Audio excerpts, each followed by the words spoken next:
রাজনৈতিক দলগুলোর মধ্যেও কিছু কিছু পরিবর্তনের চিন্তা আমাদের মানুষের মধ্যে আনা দরকার, যে রাজনৈতিক দলগুলোর কী ধরনের বৈশিষ্ট্য, মানে কি কি শর্ত তাদের পূরণ করা উচিত, এটা নিয়ে আমাদেরও কথা বলা দরকার এবং সমাজে তার পক্ষে একটা জনমত দাঁড় করানো দরকার। যেমন আমি কয়েকটা কথা শুধু বলি। একটা হচ্ছে রাজনৈতিক দল, যে রাজনৈতিক দল যদি, কোনো রাজনৈতিক দল যদি নিজেকে জাতীয় রাজনৈতিক দল হিসেবে দাবি করে, তাহলে সেই রাজনৈতিক দলে অবশ্যই এই দেশের সকল জনগোষ্ঠীর, মানে ধর্ম, জাতি, লিঙ্গের প্রতিনিধিত্ব থাকতে হবে। মানে একটা রাজনৈতিক দল সে জাতীয় দাবি করবে, কিন্তু সে শুধুমাত্র পুরুষের কিংবা শুধুমাত্র বাঙালির কিংবা শুধুমাত্র মুসলমানের, সেটা তো হবে না। তাহলে তো এই অঞ্চলের, এই দেশের সকল অঞ্চলের মানুষের প্রতিনিধিত্ব সেখানে থাকতে হবে। এটা হলো 1 নাম্বার।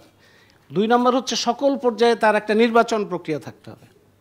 মানে আমরা সবসময় দেখি, আওয়ামী লীগের সময় দেখেছি, বিএনপির সময় দেখেছি, যে কংগ্রেস 2 দিন 3 দিন 4 দিনের সম্মেলন হইল, সম্মেলন হওয়ার পরে শেষ যে অধিবেশন, সেইখানে সর্বসম্মত সিদ্ধান্ত হলো যে নেত্রী কমিটি ঠিক করবেন, এবং তারপরে শুরু হয় বাণিজ্য, পদ বাণিজ্য, বিভিন্ন পদ কেনা বেচা হয়।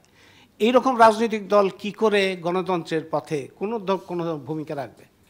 সেই জন্য এই কথাটা জনগণের মধ্যে আনা দরকার এবং জনমত তৈরি করা দরকার, যে প্রত্যেকটা রাজনৈতিক দল প্রত্যেকটা প্রক্রিয়ায় তার একটা গণতান্ত্রিক নির্বাচনের প্রক্রিয়ার মধ্যে দিয়ে তাকে আসতে হবে। আরেকটা হচ্ছে বয়স সীমা।